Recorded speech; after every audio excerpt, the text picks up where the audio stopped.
class. As you know that the last time we have already completed the use of can, could and be able to.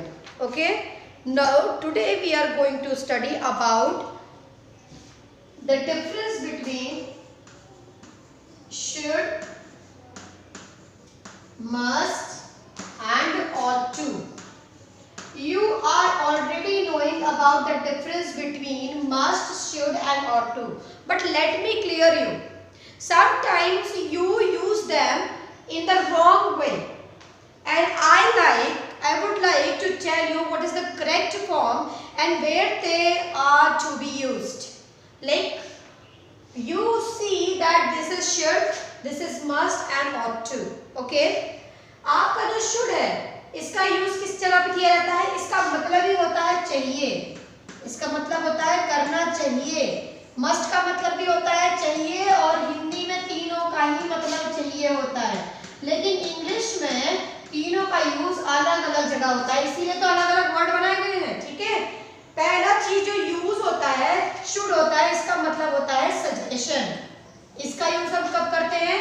जब हमें देनी होती है कोई suggestion.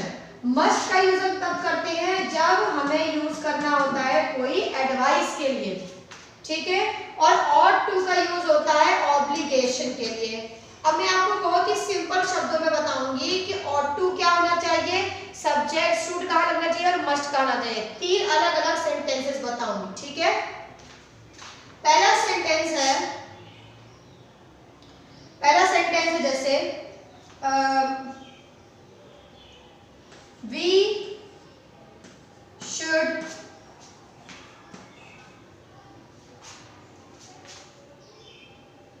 study hard for 1 minute class.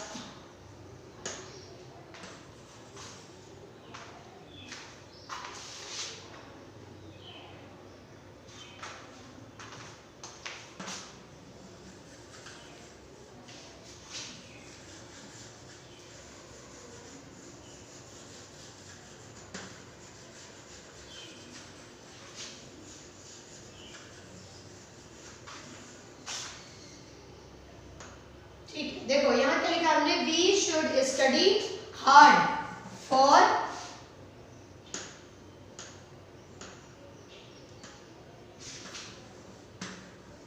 The exam. ये एक sentence हमने लिख दिया, ये शुड पे। ठीक है, अब हम मस्ट पे लिखने जा रहे हैं। You must see a doctor. ठीक, और तीसरा हम लिखने जा रहे हैं, we ought to stand for 52 minutes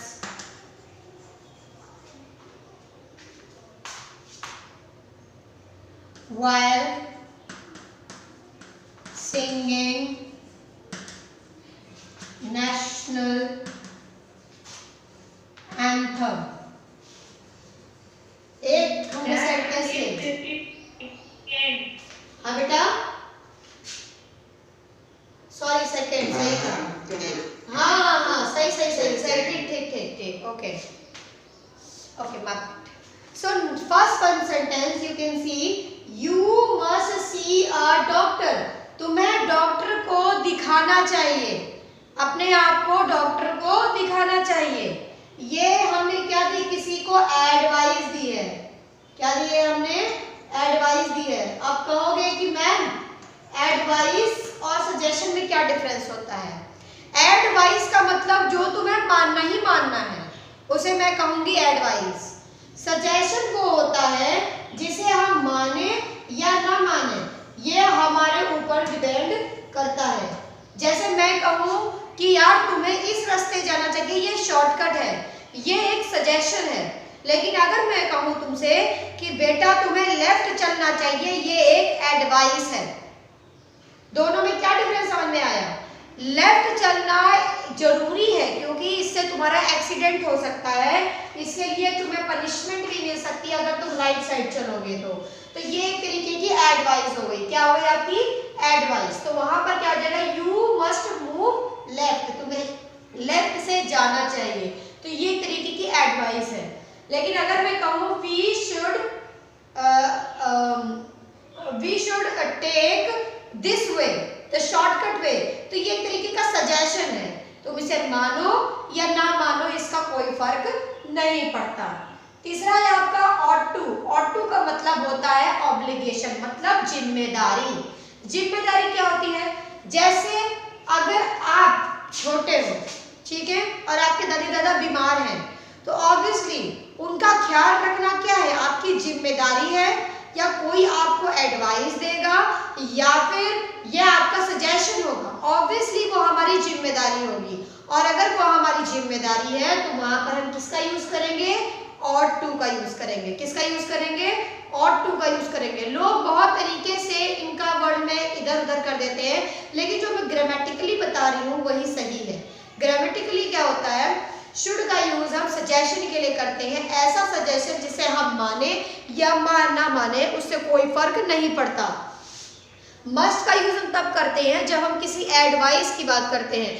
जैसे डॉक्टर हमसे कहता है कि you should take bath daily, ठीक है, ये एक तरीके का क्या है? ऑब्लिगेशन, एक तरीके का एडवाइस है कि रोज नहाना चाहिए ही चाहिए, ठीक है।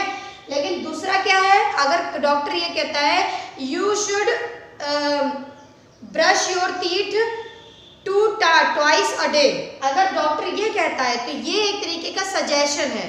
क्यों सजेशन है? क्योंकि बहुत लोग 2 बार मंजन करते हैं और बहुत लोग नहीं करते। किसी किसी के दांतों को 2 बार मंजन की जरूरत पड़ती है और किसी किसी को नहीं पड़ती। तो जिन लोगों को 2 बार ब्रश करने की जरूरत नहीं पड़ती, डॉक्टर उन्हें जबरदस्ती नहीं कर सकता, तो डॉक्टर वहां पर क्या बोलेगा? आपसे शुड बोलेगा, ना कि मस्ट बोलेगा। लेकिन अगर आपके दांतों में कैविटीज हो रही है तो वो वहां पर क्या बोलेगा? मस्ट बोलेगा। मस्ट बोल देगा इसका मतलब कंपल्शन है, मस्ट नहीं बोलेगा तो मतलब कोई कंपल्शन नहीं है। और टू तो बिल्कुल कंपल्शन से एकदम दूर है। मतलब अगर आप अपने दादी दादा की सेवा नहीं करोगे तो क्या आपको कोई सूली पे चढ़ा देगा? कोई आपको पनिशमेंट दे देगा? नहीं, ये आपकी नैतिक जिम्मेदारी है, ये आपकी एक मॉरल रिस्पॉन्सिबिलिटी है। तो जो चीज मॉरल रिस्पॉन्सिबिलिटी के अंतर्गत आती है उसको हम ought to का यूज करते हैं। जैसे नेशनल एंथम गाते वक्त अगर 52 सेकंड के लिए हम खड़े हो जाएं तो वो हमारा और एक रिस्पॉन्सिबिलिटी है, एक नैतिक जिम्मेदारी है। उसके लिए हमें कोई बात ही नहीं कर सकता, कोई गोली नहीं मार देगा अगर आप जनगण मन के लिए नहीं खड़े होगे। ये तो आपके सम्मान की बात है। आपको अपने अगर सम्मान, अपने देश के प्रति प्रेम है, अगर आपके मन में उसके प्रति प्राउड है तो ऑब्वियसली आप खड़े होंगे। अगर आपके मन में प्राउड नहीं होगा तो आप नहीं खड़े होंगे। तो ये आपके मॉरल एब्लिगेशन की बात होती है। तो इस तरीके से ये डिफरेंस हमको पता होना चाहिए। लेकिन कई बार ऐसा होता है बच्चों कि हम उल्टा सीधा कर देते हैं। तो हमें पहले क्या करना पड़ता है? हमें पहले सेंटेंस की व्याख्या को समझना पड़ेगा। जैसे मैं आपको एक एग्जाम्पल दूंगी, आपके एग्जाम जो आपकी बुक में लिया हुआ है उसके अकॉर्डिंग मैं बता रही हूँ, ठीक है। Let me change the page, then we will start.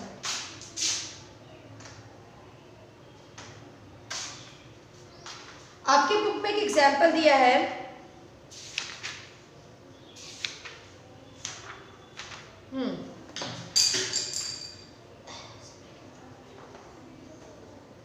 हाँ, बस मैं 1-2 एग्जाम्पल बताती हूँ बच्चों, बाकी अब मैं तुम लोगों से पूछूंगी। पहला है आपका sentence, he dash look after his parents। यहाँ क्या करना है? माता पिता की देखभाल करनी है। अब बताओ ये शुड आएगा, यहाँ पर मस्ट आएगा या ought to आएगा? अब तुम लोग मुझे बताओ। बिल्कुल सही। क्यों ought to आएगा? क्योंकि माता पिता की देखभाल करना क्या है? आपकी जिम्मेदारी है। इसके लिए ना ही कोई आपको एडवाइस देगा और ना ही आपको कोई सजेशन देगा। ये एक नैतिक जिम्मेदारी है, इसलिए यहाँ पर क्या होगा? ought to हो जाएगा।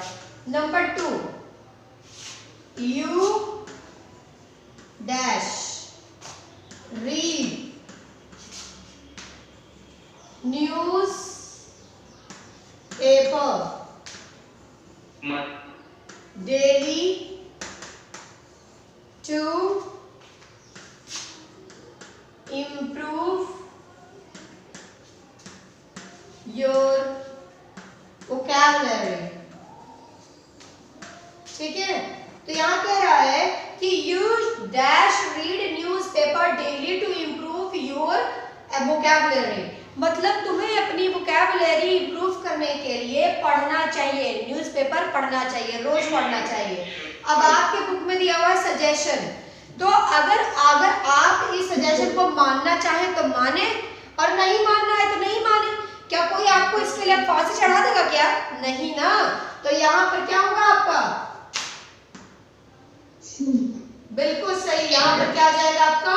शुड। ये एक तरीके की और क्या है, आपको सजेशन दिया जा रहा है, ये करने के लिए आपको कोई बाध्य नहीं कर सकता। क्या ये यूनिफॉर्म पहनने जितना बाध्य करने वाला है? नहीं, इसमें कोई कंपल्शन नहीं है कि आप न्यूज़पेपर पढ़ के ही आप अपनी वोकैबुलरी बढ़ा सकते हैं। वोकैबुलरी बढ़ाने के और भी तरीके हैं ना बच्चों, केवल न्यूज़पेपर ही तो है नहीं, है ना। तो इसलिए यहाँ पे शुड होगा, ना कि मस्ट। नेक्स्ट एग्जाम्पल एक और बता दे रही हूँ। You dash submit the form before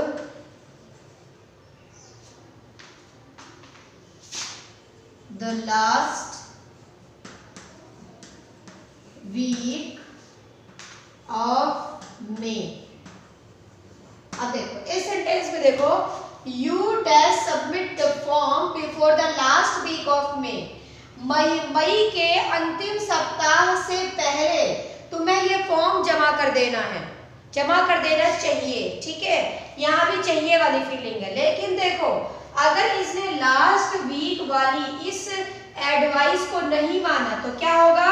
उसका फॉर्म जमा नहीं होगा, उसका फॉर्म रिजेक्ट हो जाएगा।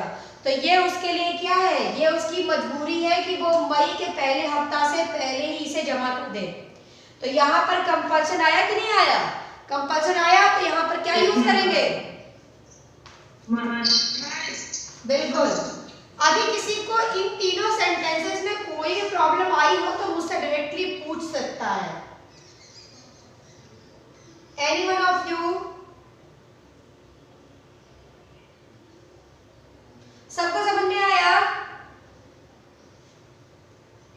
तीसरे का मस्ट और लास्ट वीक दोनों ही आएगा? नहीं बच्चा, लास्ट वीक तो मैंने ऐसे ही डैश लगा दिया बताने के लिए। ठीक है, इसमें ऐसा कोई वो नहीं है, मतलब यहाँ पे तो हमें शुड मस्ट और ऑट टू ही फिल करना है ना बच्चा। ठीक है, डोंट वरी। लास्ट और वीक हमने इसलिए लगा रखा है, बताने के लिए मैंने डैश लगा दिया। ठीक है, तो यहाँ पर आपका क्या करेक्ट होगा आंसर? मस्ट करेक्ट आंसर होगा। ठीक है, अगर आपको इसमें से कोई प्रॉब्लम हो तो आप पूछ सकते हैं, नहीं तो मैं सोच रही हूँ आगे का मैं आप लोगों से पूछूं। मैं आप लोगों से पूछूं वन बाय वन। मैम